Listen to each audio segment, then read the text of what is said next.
பறித்திடும் சத்தம் கேளாமலே தந்திருப்பேனே. உணர்வுக்குள் சதுரங்க ஆட்டம், அதில் உருகிடும் உறவது மட்டும்.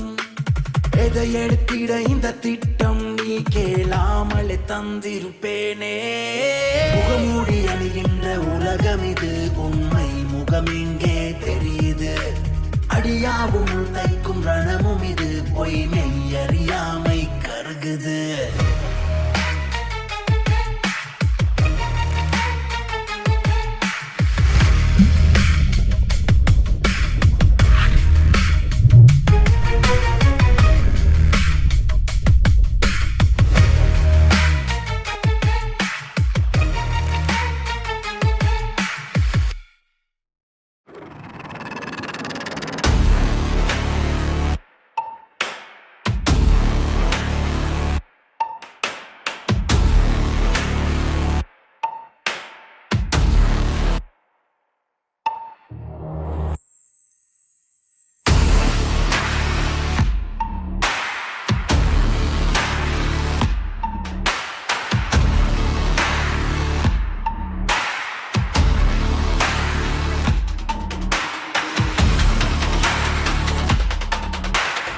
ஷீனா பேச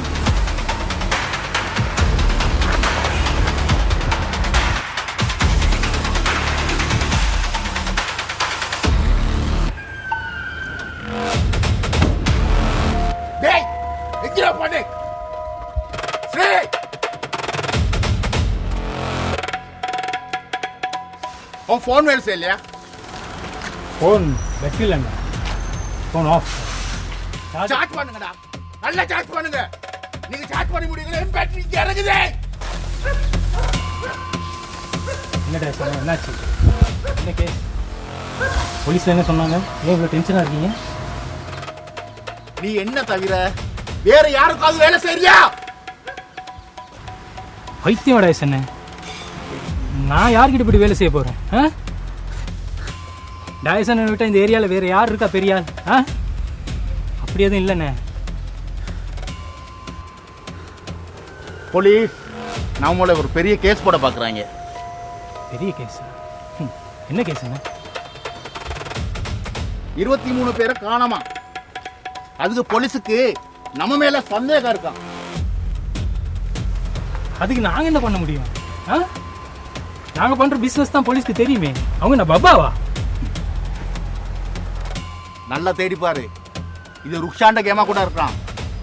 அவன் கேமை கொடுத்துட்டு நம்ம மேல போடுறானான்னு தெரியா பழிய. ஆமா டேசன், இப்பதான் டியூப்லைட் பத்துது. அந்த ருக்ஷன் கேமை கொண்டு போயிட்டு நம்மளை மாட்டி விட பார்க்குறான். ஷோ ஷொட்டை நான் இதை பற்றி தேடி பார்க்குறேன். ஆனால் போலீஸ் வேலையும் நம்மளே செய்யணுமா? அதுவே இல்லை, இன்னைக்கே தேடி பாரு. இப்படி போனுச்சுன்னா ஒரு பிசினஸ் சரி அவன் நமக்கு விட்டு வைக்க மாட்டான். பிசினஸ் இல்லனா நீயும் இல்ல நானும் இல்ல. புரிஞ்சுதா? சரிண்ணே, சரி. நான் இதை பற்றி தேடி பார்க்குறேன். குணா, நீ வா என் கூட. டேய், நீங்கள் 2 பேரும் இங்கே இருங்கடா. குணா நீ வா, நான் கிளம்பும். நான் பார்க்குறேண்ணே, நான் பார்க்குறேன்.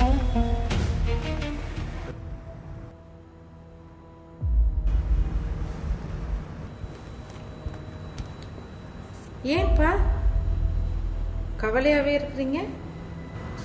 ஒரு வருவார், பயப்படாங்க. நீ நினைக்கிற அந்த வேலை சரி வரும்னு?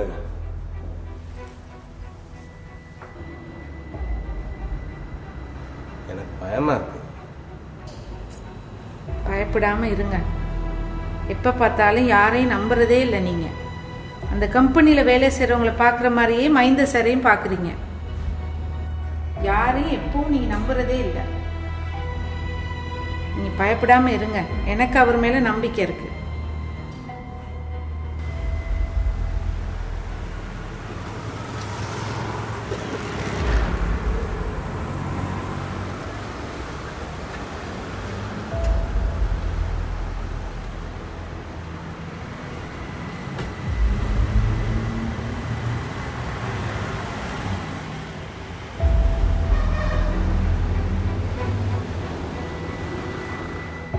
ஆனால் சாந்தி, இதை மட்டும் என் தம்பி தெரிஞ்சுக்கிட்டானா நான் என்ன பண்ணுறது? அதுக்கப்புறம் நான் உயிர் வாழ்கிறதே பிரயோஜனம் இல்லை. சாமன்ஷிப்பும் இல்லாமல் நான் எப்படி எல்லாத்தையும் பேஸ் பண்ணுறது? அது மட்டும் இல்லை, இந்த வேலையெல்லாம் முடிச்சு கொடுத்தோன்னே இந்த மஹிந்தாவே நம்மளை பிளாக்மெயில் பண்ணுவானோன்னு எனக்கு டவுட்டாக இருக்கு. மஹிந்தா மட்டும் பண்ணி பார்க்கட்டுமே. அவனோட கடைசி நாள் இதாக தான் இருக்கும். என்னை பற்றி தெரியும்ல உங்களுக்கு. நானும் எல்லாத்துக்கும் ரெடியாக தான் இருக்கேன்.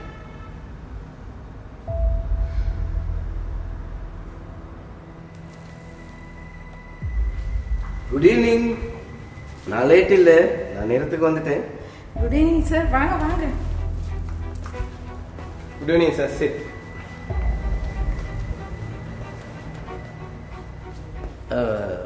நீங்கள் 2 பேரும் கொஞ்சம் ஏர்லியாக வந்துட்டீங்க போல இருக்கு. இது நம்ம வேலையாச்சு மைந்த சார். நம்ம லேட்டாக வந்தால் எப்படி? அதான் கொஞ்சம் சீக்கிரமாக வந்துட்டோம்.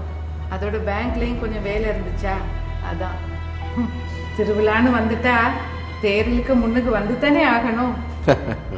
Very good, very good. டைமுக்கு வேலை செய்கிறவங்களையும் சொன்ன வேலையை சரியாக செய்கிறவங்களையும் எனக்கு ரொம்ப பிடிக்கும். ஏன்னா நானும் அப்படி தான். எனக்கு முடியாட்டி நான் முடியாதுன்னு சொல்லிடுவேன். ஆனால் முடியுமா இருந்தால் எப்படி சரி செய்து கொடுப்பேன். சரி, நம்ம கதைக்கு வருவோம்.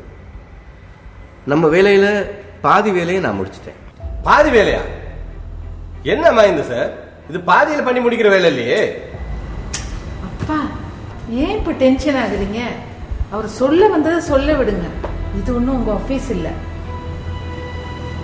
சாரி மஹிந்த சார், நீங்கள் சொல்ல வந்ததை சொல்லுங்கள். நோ மிஸ்ஸஸ் குணசேகரன், எனக்கு இது ஒன்றும் புதுசு இல்லை. பொதுவாகவே இப்படியான நிலைமையில் இருக்கிறவங்க இப்படி தான் நடந்து கொள்வாங்க, இப்படி தான் டென்ஷன் ஆகுவாங்க. ஆனால் நாம் டென்ஷன் ஆகக்கூடாது. நாம் அமைதியாக இருக்கிற அளவுக்கு அது அவங்களுக்கு நல்லது. ஏன்னா இது உயிர் சம்மந்தப்பட்ட பிரச்சனை. நீங்களும் கொஞ்சம் பொறுமையாக இருக்க கற்றுக்குங்க மிஸ்ஸஸ் குணசேகரன். அது மிஸ்டர் குணசேகரனுக்கு ரொம்ப நல்லது. சொருபாயிந்து சார், நான் கொஞ்சம் டென்ஷனாக இருந்துட்டேன். Okay, tell me. அந்த ரிப்போர்ட்டை கொஞ்சம் பார்ப்போம்.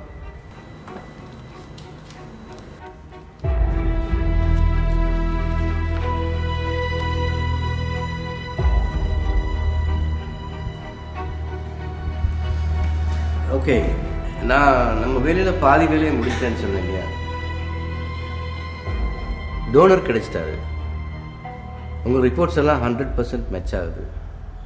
நான் டோனர்கிட்ட பேசிட்டேன், அவரும் ஓகேன்னு சொல்லிட்டாரு. ஆனால் டோனர் ஒரு கண்டிஷன் சொல்கிறாரு. கண்டிஷனா? என்ன கண்டிஷன்? அதாவது அவருடைய டீட்டெயில்ஸ் யாருக்கும் கொடுக்க வேணான்னு சொல்கிறாரு. அவருடைய டீட்டெயில்ஸை யாருக்கும் கொடுக்குறது அவருக்கு விருப்பம் இல்லைன்னு சொல்கிறாரு. அது மட்டும் இல்லை, அவர் ஆர்கன் யாருக்கு கொடுக்குறாருங்கிற விவரமும் அவருக்கு தேவையில்லைன்னு சொல்கிறார். இது நல்ல விஷயம் தானே மஹிந்த சார். நம்ம என்ன அவங்களுக்கு சொல்லணும்னு நினைச்சோமோ அதையே அவங்க நம்மளுக்கு சொல்லிட்டாங்க. நாங்களும் கொஞ்சம் பயத்தில் தான் இருந்தோம், அவங்களும் எங்களை பற்றி எது கேட்டுருவாங்களோன்னு. எங்களுக்கு இந்த condition okay Mahinda sir. Okay okay, மிச்ச வேலையை நாளைக்கு பார்ப்போம். நாளைக்கு காலையில் 9 மணிக்கு நான் சொன்ன இடத்துக்கு வந்துடுங்க. ஃபுல் பாடி செக்அப் செய்யணும். இரவு 10 மணிக்கு டிரான்ஸ்பிளான்ட் செய்வோம். நீங்கள் 10 நாள் அங்கே இருக்க வேண்டி வரும். இது எங்களுக்கு ஓகே. நாங்கள் வேற என்ன சார் உங்களுக்கு பண்ணணும்? வேற ஒன்றும் செய்ய தேவையில்லை. ஆனால் இதுதான் இம்பார்ட்டன்ட் கண்டிஷன். நீங்கள் இருக்கிற இடத்துக்கு உங்கள் ஒய்ஃபை தவிர வேறு யாரும் வர முடியாது. அப்படி அவங்க வர்றதா இருந்தாலும் நான் ஓகே சொன்னால் தான் அவங்க வரலாம். ஏன் மஹிந்த சார், என் மேலே உங்களுக்கு நம்பிக்கை இல்லையா? நோ அப்படி இல்லை. இது உங்கள் ஹஸ்பண்டோட சேஃப்டிக்கு தான்.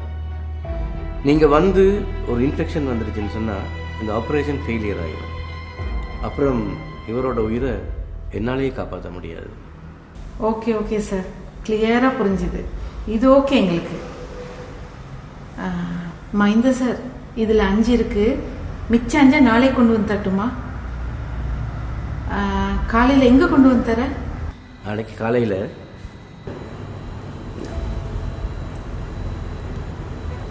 இதை யாருக்கிட்டையும் காட்டாதீங்க. ஓகே?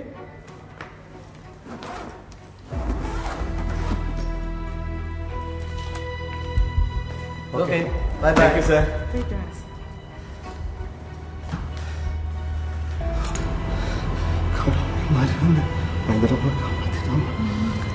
நான் நினைச்சேன் குடும்பத்தை விட்டு பிரிஞ்சு போயிடுவேன் நினைச்சேன். கடவுள் வந்து காப்பாத்திட்டாருமா. என் தொழில் சாமான் பதவி போகாதுப்பா. எல்லாம் நான் தக்க வச்சிருவேன். குடும்பத்தோடு சேர்ந்து சந்தோஷமா வாழ்வோம்மா.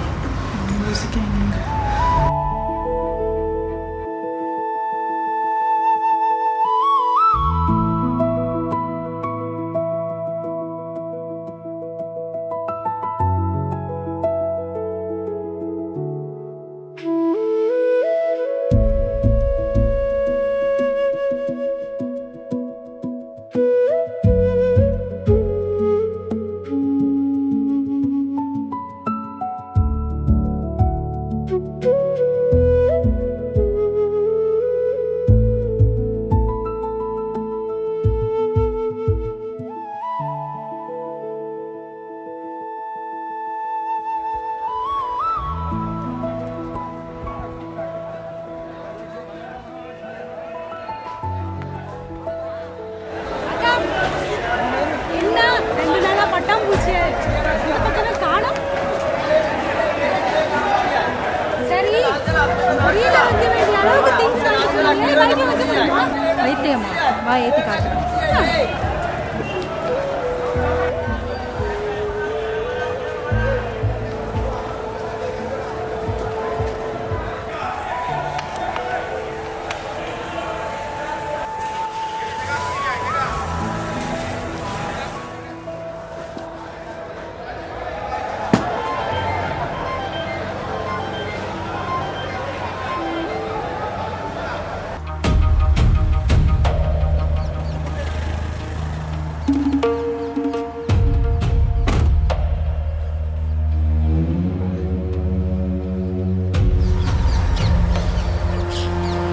ஏய் சீக்கிரம் வாடா. அப்படியே அந்த பானை எடுத்து வா.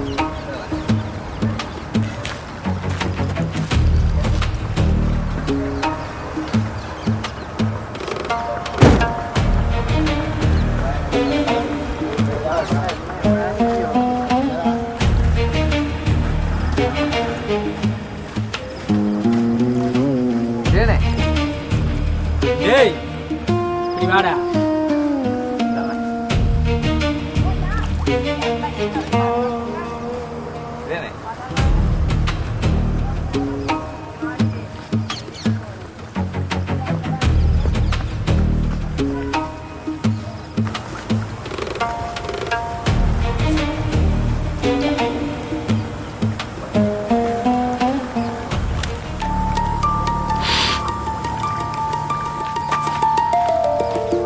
ஏய் விடா. அதில் 10 இருக்கு. உனக்கு தான். இனிமேல் எல்லா பிஸ்னஸ்லையும் நான் உனக்கு 10 தரேன்டா. ஆனால் மூச்சு கூட விடக்கூடாது.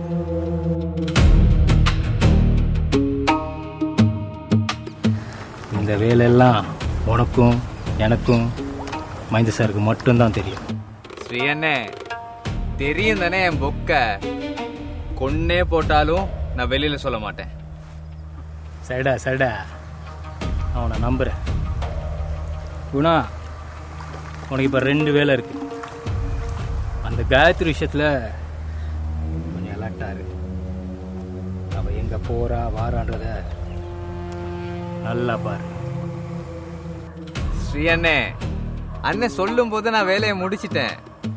6 பேரை இதுக்காக போட்டிருக்கேன். காயத்ரி வீட்டுக்கிட்ட 2 பேர், லப் கிட்ட 2 பேர், ரோட்ல 2 பேர். சூப்பர்டா. அப்படிதான் யோசிக்கணும். அந்த காயத்ரி என்ன பண்ணுறான்றது எல்லா நைட்டும் எனக்கு நியூஸ் வந்தாகும். அவள் போலீஸ் பக்கம் திரும்பிட்டா உனக்கு நான் சொல்லணும்னு அவசியம் இல்லையே என்ன பண்ணணும்னு. தெரியும் அண்ணே தெரியும். ஆமா அந்த ரெண்டாவது வேலை என்ன?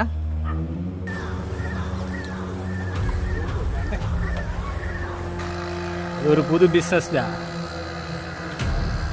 மஹிந்த சார் ஒரு ஆளை பார்த்துருக்காரு.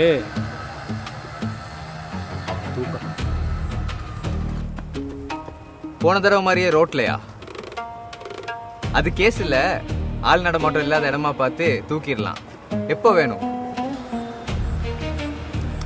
நாளைக்கு காலைல 10 மணிக்கு ஆப்ரேஷன், 9 மணிக்கு வேணும், 5 மணிக்கெல்லாம் தூக்கணும். சரி அண்ணே, நாங்க 12 மணிக்கே ரெடி. அவன் எங்க வருவான்? நாளைக்கு காலையில் 4 மணிக்கு ஜாகிங் போவான். அந்த மண் ரோட்டில் இருக்க பெட்டி கடைக்கிட்ட வச்சு அவனை தூக்கணும், நேராக இடத்துக்கு கொண்டு போகணும், மஹிந்த சார் கிட்ட கொடுக்கணும். நீ எஸ் ஆயிரும். சரியா? அப்படின்னா ஊசி குத்தணும், இல்லைன்னா ஆக்களுக்கு நம்ம மேலே சந்தேகம் வந்துடும். நான் பொடியமார் 2 பேரை ஜாகிங் போகிற மாதிரி செட் பண்ணுறேன். டேய் குணா, வர வர உனக்கும் என் கூட சேர்ந்து நல்லா பேலன்ஸ் பண்ண தெரியுது. சிஎன்ஏ கத்துக்குவோம், கொஞ்சம் கொஞ்சமா கத்துக்குவோம். ஆமா, யார் இந்த ஆளு?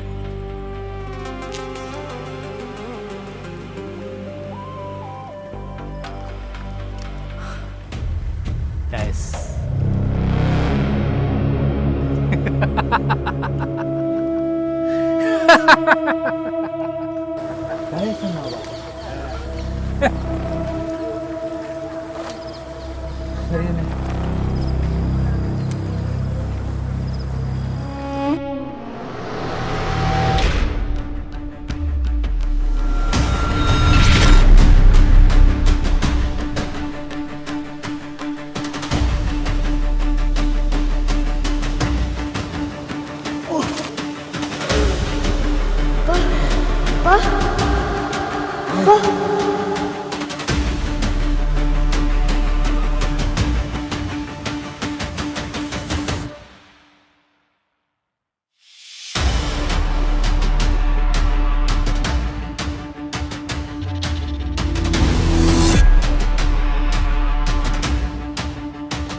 Raksan!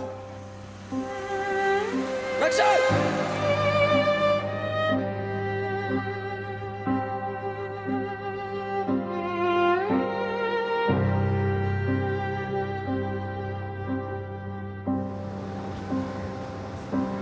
உனக்கு என் நிலைமை என்னன்னு புரியுது. போதே வீட்டு பக்கம் போயிட்டே பிள்ளைய கொஞ்சம் பார்த்துக்க. உனக்கு மூளை இல்லையாடா? மறந்தே போயிடுச்சு. மூளை என்ன உனதான் இப்போ ஒன்றுமே இல்லை. கொஞ்சம் நேரமாவது பார்த்து பேசு, இல்லைன்னா நான் பேசுறது கேட்டுக்கிட்டாவது பார்க்குறலாம். நான் பைத்தியம் நினைக்கிறேன். ஆக்கள் என்ன நினைக்கிறாங்கலாம் எனக்கு முக்கியம் இல்லை. நான் கல்யாணம் பண்ண இருந்த பொண்ணை கல்யாணம் பண்ணிட்டு அது கூட ஒரு பிள்ளைய பெற்றுட்டு இப்போ அந்த பிள்ளைய நான் போயிட்டு பார்த்துக்கணும்னு எனக்கு கேட்குது. அதுக்கெல்லாம் நேரம் ப்ளீஸ் சார், பிள்ளைய கொஞ்சம் பார்த்துக்கணும்.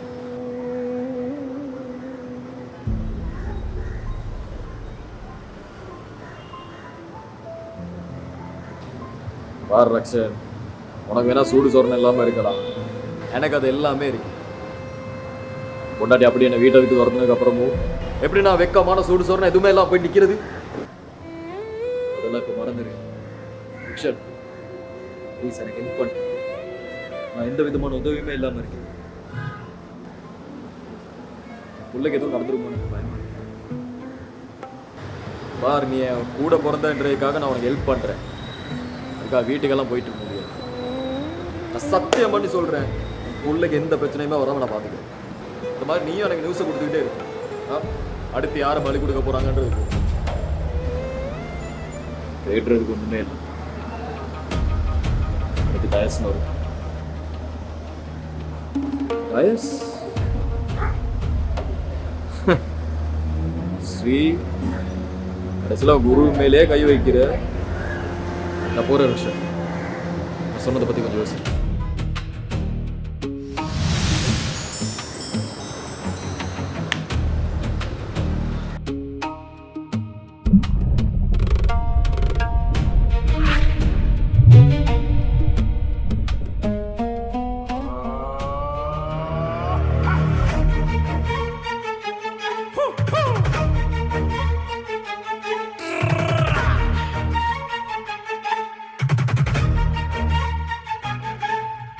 ரத்தம் மொத்தம் சத்தம், அதில் வலி விலை போகும் யுத்தம், உயிரையும் பறித்திடும் சத்தம் கேளாமலே தந்திருப்பேன். யாடியா T5L மகிழ்ச்சி நிறைந்த நீண்ட பயணத்திற்கு